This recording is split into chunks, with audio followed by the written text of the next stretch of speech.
Hello friends, welcome back to the Justice Junction.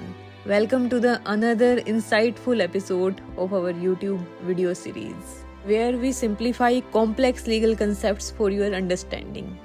Today we are delving into the world of civil procedure and we will answering your burning question with concise one-liners of code. Code of Civil Procedure is the backbone of civil litigation in many jurisdictions. It lays down the rules and procedures that governs how civil cases are handled in the court. Now, to kick the things off, let's explore 51-liner question answer. My first question is, can an application for the amendment be allowed after the trial has commenced under the circumstances according to the Code of Civil Procedure? The answer is no application of amendment shall be allowed after the trial has commenced unless the court comes to the conclusion that in spite of due diligence, the party could not have raised the matter before the commencement of trial. In simple words, an application for amendment may be allowed after the trial has commenced if the court concludes that despite due diligence, the party could not have raised the matter before the trial began. Next question is, in the Code of Civil Procedure, what is the time limit for a defendant to file a written statement of defense after receiving a summons? A defendant is required to file a written statement of a defense within 30 days from the date of service of summons. It is provided under Order 5 Rule 1 of CPC and Order 8 Rule 1 of the CPC. Next question is, if a defendant fails to file the written statement within 30 days from the date of service of summons, what provisions of the Code of Civil Procedure allows the court to grant an extension for filing and within what time frame? If a defendant fails to file the written statement within 30 days from the date of service of summons, the court for region recorded in writing can allow the defendant to file the same suit within 90 days from the date of service of summons as per the provisions of the CPC. अगर defendant fail हो जाता है return statement file करने में within 30 days, court reason को record करके allow कर देंगे सेम सूट फाइल करने के लिए within 90 days from the service of summons. Next question is, in the code of civil procedure which section governs the provisions of the institution of suit? The provisions of institution of suit is given in section 26 of the Code of Civil Procedure. Next question is, how is a plaint required to be presented to the court and under which rule of the CPC? A plaint has been presented to the court in duplicate as specified under Order 4 Rule 1 of the CPC. अगला question है, under what circumstances and within what time frame can a court require a written statement or additional written statement from any of the parties according to the Code of Civil Procedure? The court can require a written statement or additional written statement from any of the parties under Order 8 Rule 9 of the CPC, and it can be presented within 30 days from the date of the court's order. अगला question है, what does Order 7 Rule 10 of the CPC provided for and what circumstances is a plaint liable to be returned under the rule? Order 7 Rule 10 of CPC provides for the return of a plaint. A plaint is liable to be returned when it is filed in a court having no jurisdiction over the matter. एक plaint को तभी return किया जाएगा जब वो उस court में file की जाएगी जिसका जुरिस्डिक्शन नहीं है. Next question is, under what circumstances is a plaint liable to be rejected in accordance with the Order 7 Rule 9 of the Code of Civil Procedure? A plaint is liable to be rejected if the plaintiff fails to present the required copy or copies of the plaint along with the requisite fees within the prescribed period as per the Order 7 Rule 9 of the CPC from the date of the order of serving the summons on the defendant. Next question is it necessary for a plaint to contain the name of the pleader? No, a plaint need not contain the name of the pleader. अगला question है, after the rejection of a plaint, can the plaintiff file a fresh suit on the same cause of action? No, where the plaint has been rejected, the plaintiff on the same cause of action cannot present a fresh suit.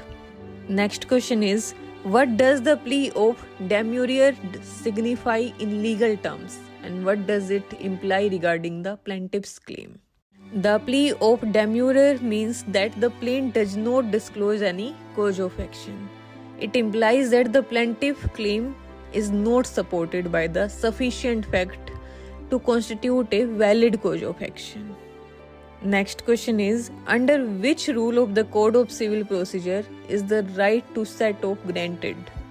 The right to set off has been granted under Order 8, Rule 6 of the Code of Civil Procedure.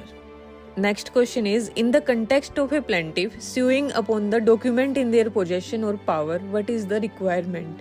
And what are the exceptions to this requirement? The requirement is that if the plaintiff sues from the document in their possession or the power, they must produce it along with the plaint, otherwise it cannot be allowed to be received in evidence on the plaintiff's behalf. However, the provisions does not apply to a document produced from the cross-examination of plaintiff's witness and a document handed over to the witness merely to refresh his memory. Next question is, what is the role of Order 8, Rule 5 and Rule 10 in the Code of Civil Procedure? Order 8, Rule 5 and Rule 10 enable the court to pronounce a decree straight away on the basis of the plaint without going through the full trial process. Next question is, in a written statement, can a defendant claim both a set-off and a counter claim?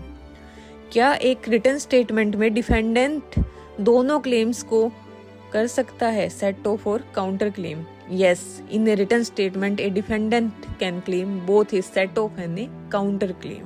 Next question is, what is the consequences when a party from a written statement is required to fails to present it within the time permitted by the court under Order 8, Rule 10? If a party fails to present a written statement within the specified period as required by the court under Order 8, Rule 10, the court shall pronounce judgment against that party. Court उस party के against judgment pronounce कर देगी. Next question is, in a scenario where A sues C on a bill of exchange for ₹500 and C holds a judgment against A for the recovery of a debt of ₹1,000, can C set off their claim? Yes, in this case, C can set off their claim against A's suit for the bill of exchange as it meets the criteria for a legal set-off. Next question is, what is the subject matter that Order 8, Rule 6 deals with? Order 8, Rule 6 deals with the legal set-off only. Next question is there a limit on the pecuniary jurisdiction of the court regarding both set-off and counter-claim? Yes, neither set-off nor counter-claim can exceed the pecuniary jurisdiction of the court. Set-off और counter-claim exceed नहीं कर सकते pecuniary jurisdiction को. Next question is, according to Order 7, Rule 9 of the Code of Civil Procedure, what is the requirement for the plaintiff when the court orders to issuance and service of summon on defendants? Under Order 7, Rule 9 of CPC, when the court orders the issuance and service of the summons on defendants, the plaintiff is required to present the copies of the plaint along with the requisite fees within 7 days of the order. Order 7 Rule 9 में बताया गया है, सम्मन की service के साथ साथ plaintiff को प्रेजेंट करनी पड़ेंगी कॉपी ऑफ प्लेंट और requisite fees with in 7 days, 7 दिन के अंदर. Next question is, what constitutes a claim for set-off under Order 8, Rule 6 of the CPC? A claim for set-off under Order 8, Rule 6 of CPC is a reciprocal acquittal of debts between the plaintiff and the defendants. It is statutory defense to the plaintiff's action. Next question is the sum of money being ascertained or unascertained as essential condition for the defendants to claim a set-off? No, the sum of money being ascertained or unascertained is not the essential condition for a defendants to claim a set-off. Next question is, what is the consequences when neither of the parties appears on the date fixed for the hearing of a suit as per CPC. When neither of the parties appears on the date fixed for the hearing of a suit, the dismissal of the suit shall be carried out under Order 9, Rule 3 of the Code of Civil Procedure. Next question is, in what situation can a suit be dismissed under Order 9, Rule 2 of the Code of Civil Procedure? A suit can be dismissed under Order 9, Rule 2 of CPC when the plaintiff failed to pay the court fees or postal charge for the service of summon on the defendant. Next question is, what options does the plaintiff have if the suit is dismissed under Rule 2 or 3 of Order 9 of the CPC? If the suit is dismissed under Rule 2 or 3 of Order 9 of the CPC, the plaintiff may bring a fresh suit subject to the law of limitation and apply for an order to be set aside the dismissal by showing sufficient cause. Next question is, under what circumstances can a suit be dismissed under the provisions of the CPC? A suit may be dismissed under the CPC when after the summon has been issued to the defendant and the return is unserved, the plaintiff fails to apply for a fresh summons within a period of 7 days from the date of such return. Next question is, according to Order 9, Rule 8 of CPC, when can a suit be dismissed? A suit can be dismissed under Order 9, Rule 8 of CPC if on the date of hearing only the defendant appears and plaintiff does not appear. तब suit dismiss हो जाएगा. Next question is, in what situation can the court hear the defendant after the hearing of a suit has been adjourned ex parte according to the provisions of the CPC? The court may hear the defendant after the hearing of a suit has been adjourned ex parte if the defendant at or before such hearing appears and assigns good cause for his previous non-appearance as per Order 9, Rule 7 of the CPC. Next question is it possible to proceed against the defendant ex parte under Order 9, Rule 6 of the CPC? Yes. Under Order 9, Rule 6 of the CPC, the defendant can be proceeded against ex parte. Next question is, when can an application under Order 9, Rule 7 of CPC be made? An application under Order 9, Rule 7 of CPC can be made at any time on or before the next date of hearing. Next question is, can an ex parte decree be set aside under the CPC? And if so, which provisions allows for this? Yes, an ex parte decree can be set aside under the CPC, and the provisions that allows for this is Order 9, Rule 13. Next question is, what is the time limit within which an application under Order 9, Rule 13 of the CPC can be made to set aside an ex parte decree? An application under Order 9, Rule 13 of CPC can be made within 30 days from the date of the decree. Next question is, what does ex parte proceedings against a defendant in the context of CPC imply? Ex parte proceedings against a defendant implies that the court may proceed with the case in the absence of the defendant or on the particular day of the hearing on which the defendant remains absent. Next question is, what is the consequences where a plaintiff who is ordered to appear in person fails to appear as per Order 9, Rule 12 of the CPC? If a plaintiff who is ordered to appear in person fails to appear, the suit for the plaintiff is liable to be dismissed according to Order 9, Rule 12 of the CPC. Next question is, in what situation is an application under Order 9, Rule 13 of CPC maintainable? An application under Order 9, Rule 13 of CPC is maintainable when the appellant has withdrawn the appeal preferred against a decree passed ex parte. Next question is, when does the suit of a plaintiff become liable to be dismissed under Order 9, Rule 5 of the CPC? The suit of a plaintiff becomes liable to be dismissed under Order 9, Rule 5 of the CPC when the summons to the defendant is returned unserved and the plaintiff fails to apply for the issuance of the fresh summons to the defendant within 7 days return.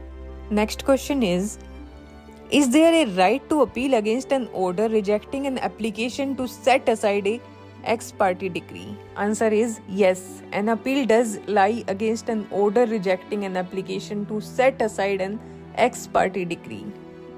Next question is in what situation is it possible to file an application to set aside an ex parte decree under Order 9 Rule 13 of CPC? An application to set aside an ex parte decree under Order 9 Rule 13 of the CPC cannot be filed when there has been an appeal against the ex parte decree and then appeal has been disposed of any ground other than withdrawal of the said appeal. Next question is the evidence recorded in the ex parte proceedings considered when setting aside or upholding the ex parte decree? Yes, the evidence that had been recorded in ex parte proceedings is taken into account when dealing with ex parte decree. अगला question है which order of the Code of Civil Procedure deals with the arrest and attachment before judgment?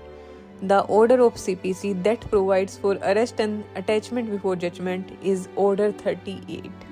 Arrest and attachment before judgment Order 38 में दिया गया है. अब हम बात करेंगे अगले क्वेश्चन की.